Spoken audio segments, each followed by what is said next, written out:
MMA Boxing Talk here. So, I just heard Carlos Condit revealed on Instagram, believe it or not, of all places, Instagram. Carlos Condit reveals that he is in the gym training for a fight with Nick Diaz that's in the works. Apparently, it's UFC 202. I'm not 100% sure when it'll be. That would make a lot of sense. I mean, both Diaz brothers fighting on the same card.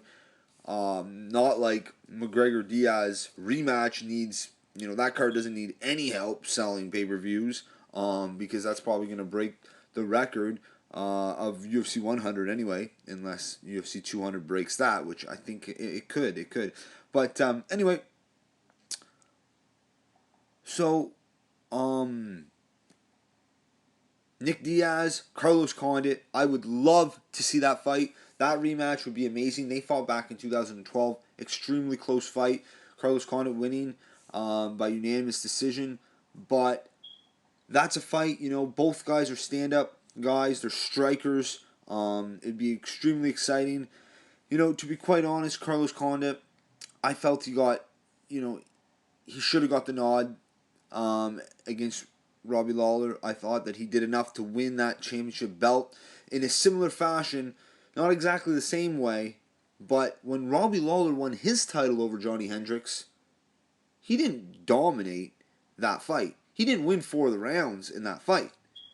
I felt, and many other people agree, that Robbie Lawler, when he won his title over Johnny Hendricks, he pulled it out in that last round. And maybe because he really put it all on the line, and he just was total beast mode, total savage in that 5th round. But Carlos Condit, in my opinion, when you're talking the 10-point must system, that's the way, the UFC and the judges, that's the way it works. I felt he won 3 of the rounds clearly. I thought he did enough to win that fight, especially considering, Robbie Lawler got the nod in an extremely close fight with Johnny Hendricks, but they won't give it to Carlos Condit. I mean, he's also an exciting fighter. I just don't get it. But it is what it is. This is a great fight, though. Carlos Condit versus Nick Diaz. I mean, who wouldn't want to see this fight again? I know some people complain that, Carlos Condit ran in this fight. It's called movement, and it's called evading your opponent. And he also did enough striking and landed enough to win the fight as well.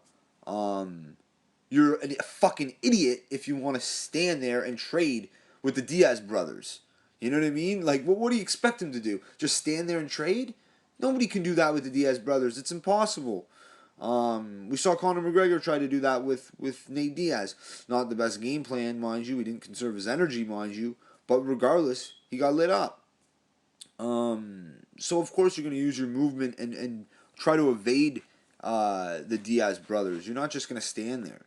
It's funny when I hear things like that. I mean, holy fuck, like, put some thought into what you're saying here. But anyway, who doesn't want to see this fight? Let me know who you have, Nick Diaz or Carlos Condit. I'm taking Carlos Condit in this fight if it gets made, but it's going to be a close one.